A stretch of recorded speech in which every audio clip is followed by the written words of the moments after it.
Laughing about the night a hip-hop legend was killed is one thing, but questioning why his bodyguard didn't shoot back is something else entirely.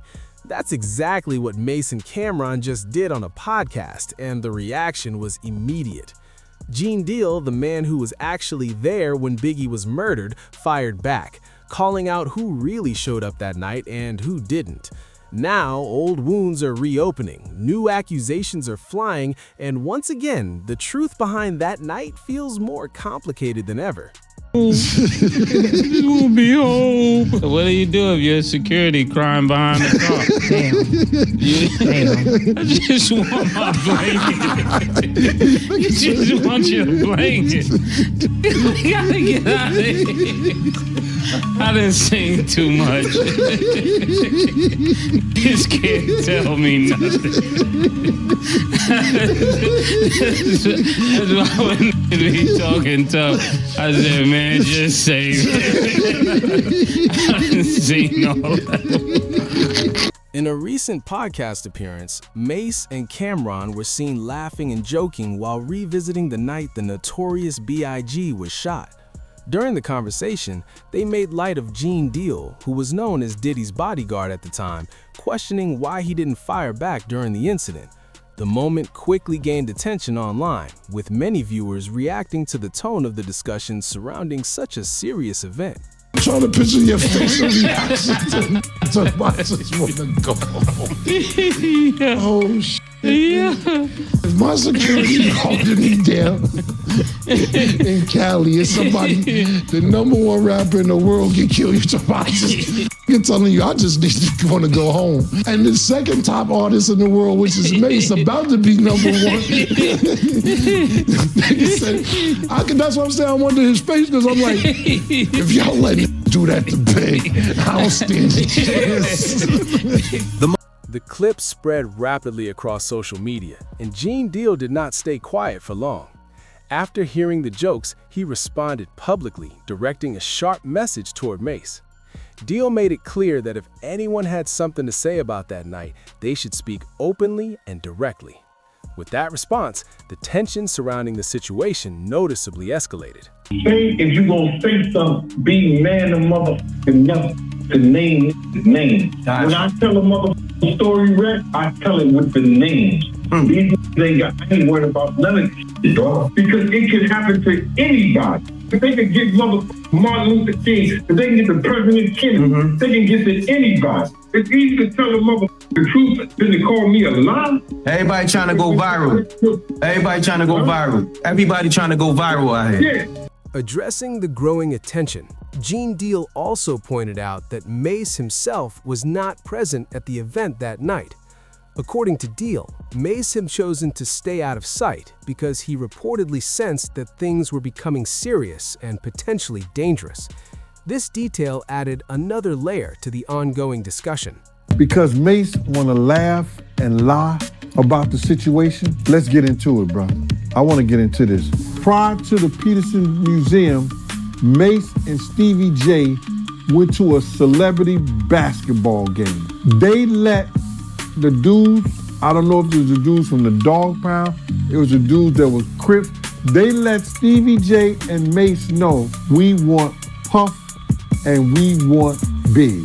Mase felt like he was safe, laying down there, throwing up West Coast signs with them. Mase came back from that game. He let me know and he let Puff know. He never mentioned a damn thing to Big. As his label mate, as a fellow New Yorker, he had an obligation to tell Big, and he know I came and got him. And Mase said, yo, Big G, why you here? Why you here? He said, Big G, I'm all right. I said, if you was all right, why am I here? Deal went on to describe a tense phone call he says took place between him and Mase. During the conversation, Mase allegedly questioned why Deal didn't return fire when Biggie was attacked. Deal responded by turning the question back on him, asking why Mase didn't attend the party that night. Deal emphasized that if questions were being asked, all sides of the story should be addressed. If you want to say something, Mase, tell us why you didn't go. Mase, why you didn't go to the party? Mase, why you didn't go to the party? Because I was in a hotel with Brandy. Why you didn't go? Brandy told you, you told me that Brandy told you, let's go to the party. Why you didn't go to the party? I didn't go to the party because all y'all seem like snakes. And I'm not gonna So Mase, who told you? Mase, didn't I tell you? Listen to him, Mase. Did I tell? Let's keep it 100. When you was riding around, Let me answer. Go ahead. Let me answer the question. You guys was the security. If somebody shot the biggest rapper in the world, why y'all didn't shoot back? Y'all had guns? Mase, let me ask you something. I'm gonna get to that. Mase, one question. When you was riding around Cali with Stevie J, didn't I pull you to the side and say, what the f is you doing in a drop top Benz riding around with Stevie J around Cali? Did I say that to you? Did I say that to you, Mase? More recently, Mase himself spoke publicly about the night the notorious B.I.G. was killed. He shared that following the incident, he found himself surrounded by a large group of Bloods gang members. The Harlem rapper recalled being stuck inside his Los Angeles hotel room while dozens of individuals filled the hallway. According to Mase, he believed they were searching for other bad boy artists, or possibly something even more serious. I was actually in a hotel with a young lady. And when you heard this information, what was your next actions? My next actions? After what? When you heard Biggie died, did you stay in your hotel room? Did you leave out? Did you want to go back to New York? I actually was trapped in a hotel. Now I want to ask the question. What do you mean trapped?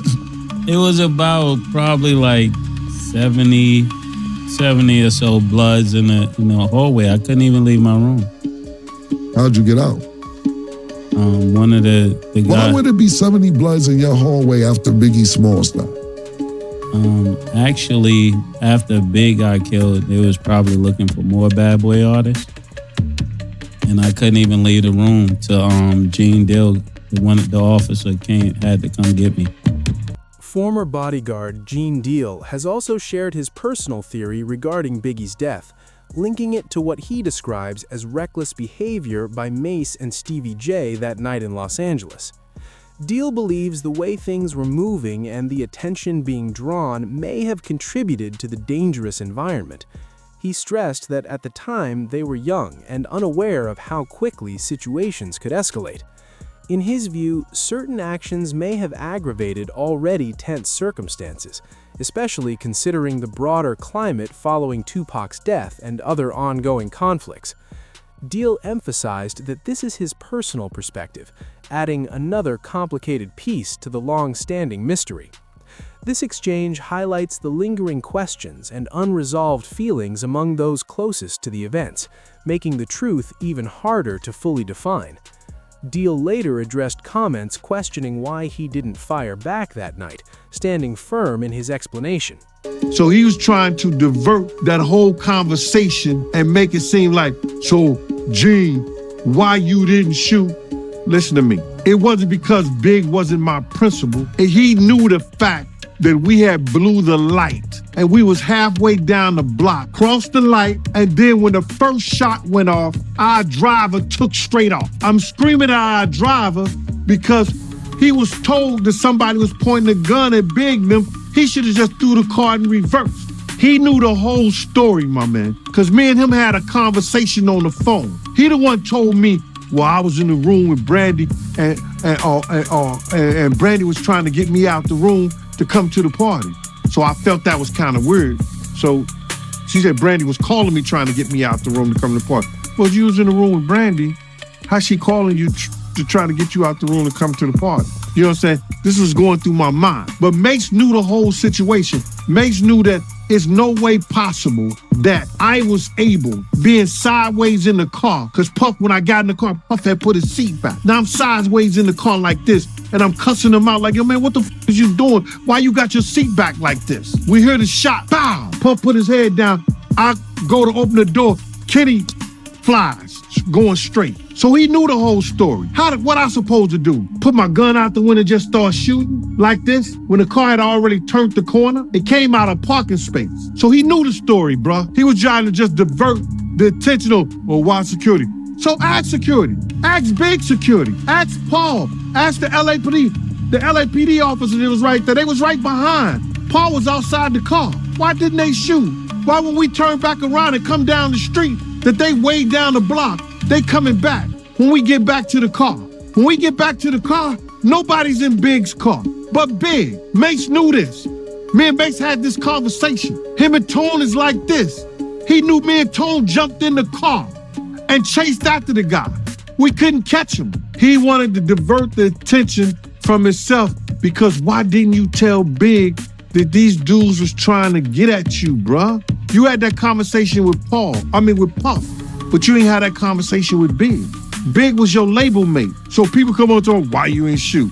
Listen to me, bro. At that time, I was young, dumb, and full of cum. Anybody who really knows me know that they ain't got to worry about nothing if it comes to the point where gunplay has to be a part of my security. I'm not going to hesitate because I never bodyguard anybody that I wasn't willing to lay down my life for. Decades later, the night the notorious B.I.G. was taken from us remains surrounded by unanswered questions. As new voices continue to speak out and different theories resurface, the full picture still feels incomplete. For many, the search for clarity continues, and this story is clearly not finished yet.